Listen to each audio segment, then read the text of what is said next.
On this edition of Crime Chronicles, we come to you from Holcomb, a very small town in southwestern Kansas, where on November 15, 1959, a murder occurred which shocked this small town, the state of Kansas, and the entire country. It was also the basis for a best-selling novel by Truman Capote and several film efforts. We take a look at the in cold blood murders on this edition of Crime Chronicles.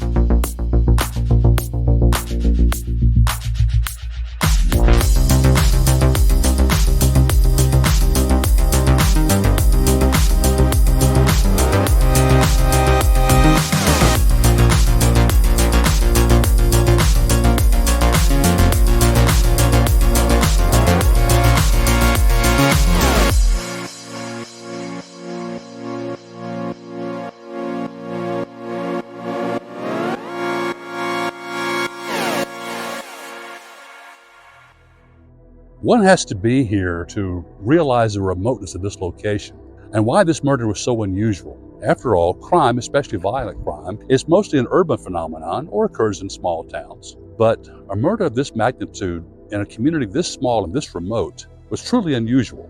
Two recently released prison inmates from the Kansas prison system, Richard or Dick Hickok and Perry Smith, heard about the Clutters, specifically from a cellmate of Richard Hickok's.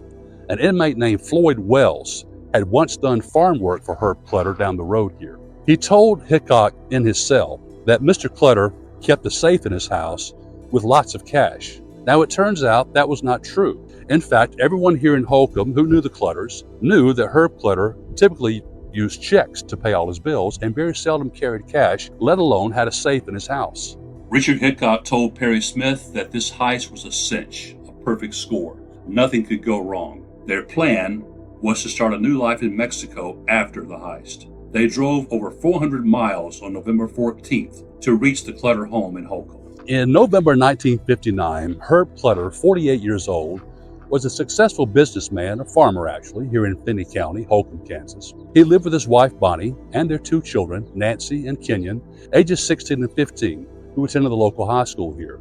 The Clutters had two other children who were grown and out of the homestead by this time. The house where the Clutters lives still stands. It's down the road here behind me, and it's still private property. So I had to be careful in order to avoid a trespassing charge, plus out of respect for the people who live there now, not to get too close while filming this. But you will see some stills of the Clutter home in this video.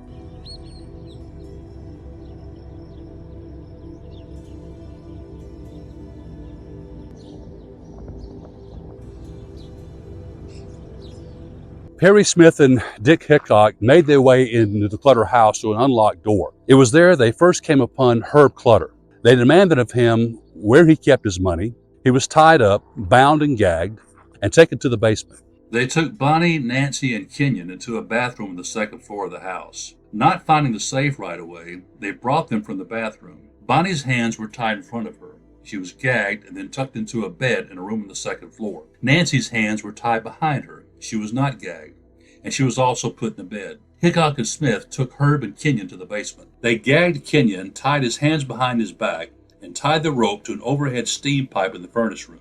Then they cut him free and moved him to another room, bound and gagged. They set him on a small couch and placed a pillow behind his head to make him more comfortable. Finally, the killers bound and gagged Herb and pushed him down onto a mattress box on the concrete floor in the furnace room. Smith stayed in the furnace room while Hickok returned upstairs to look for the safe.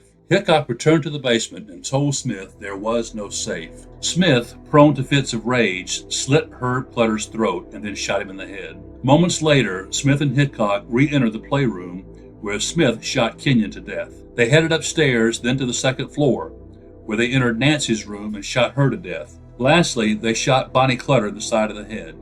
Neither woman was sexually assaulted. While now there are several houses in close proximity to the Clutter house, at the time the closest home was about 1/2 mile away, so no one heard any gunshots from inside the home. Killers entered the Clutter household with no intention of leaving any potential witnesses alive. They left the house with a grand total of about $60, which is about $480 in today's money. and a pair of binoculars and a radio. Two of Nancy's friends, Nancy Ewalt and Susan Kidwell, who came by to bring Nancy to church with them, found the bodies later that Sunday morning. To put it mildly, the people of Holcomb and Finney County were shocked and outraged over the murders of the Clutter family. Crimes like that simply did not occur in this small, sleepy town. The shock and the anger over the Clutter murders back in 1959 was only matched by the county's grief, and funeral services were packed here at the First Methodist Church in nearby Garden City. Over 1,000 people attended the funeral for the Clutter family.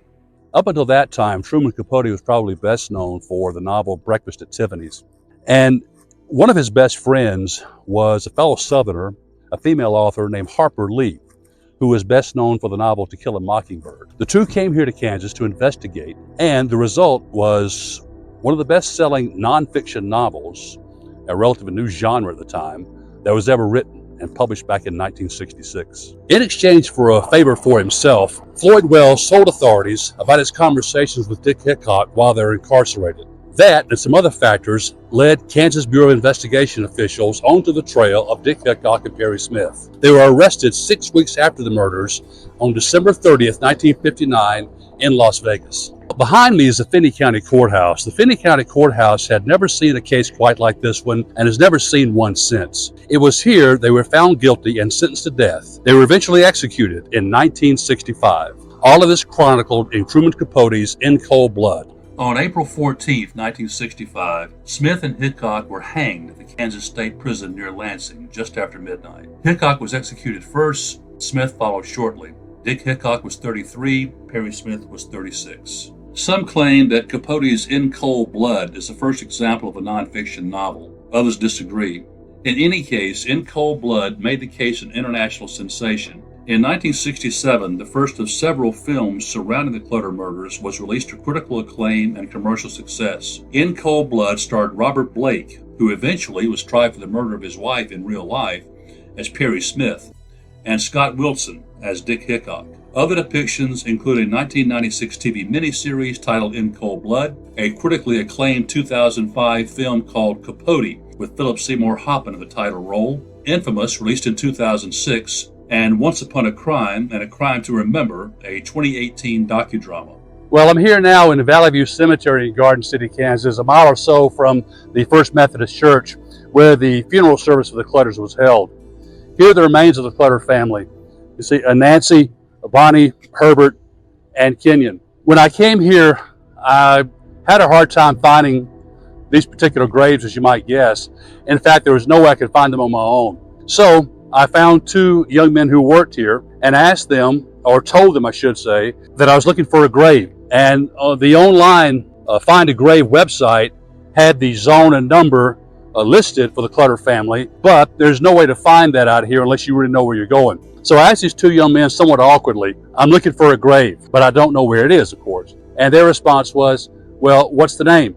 And I said, Clutter. They knew right away where it was. As they say, that people from all over the world have come to look at the grave sites of the Clutter family. At the time of his death, Herbert Clutter was 48 years old. His wife Bonnie was 45 years old. Their daughter Nancy was only 16 years old, and their son Kenyon was only 15 years old. It is probably unfortunate that most people, including me, remember better the names of Perry Smith and Dick Hickok or Truman Capote, the people who became famous or infamous because of the Clutter murders. This town has never shaken off the 1959 murders of the Clutter family. In fact, it still haunts them. It just so happens last night, I was in the neighboring town of Garden City, where these cases were adjudicated, the county seat of Finney County, eating pizza at a restaurant. And the server of the restaurant, I told her why I was here. I'd say she was in her 30s. And she recalls, as a child, her friend's grandparents lived at the current Clutter house. Now, of course, this is spoken from the standpoint of a child, but she said that she was taken down the area where the Clutters lived, a very large backyard, large homestead, and the people who live here still feel the place has a sense of haunting or foreboding. Now, of course, that's most likely in people's minds. There's nothing really real to that, except for the fact that that is a murder that continues to haunt this town to this day. Well, I hope you enjoyed this edition of Crime Chronicles. As we delve into the darker side of human nature, we invite you to join us on our journey by liking and subscribing to our YouTube channel. Your support helps make possible our inquiry into the sometimes unsettling but always fascinating phenomenon known as crime and justice. So hit that like and subscribe button right now and don't miss future episodes. Till then, Mark Jones, hoping you will join our Crime Chronicles community. And thanks for tuning in.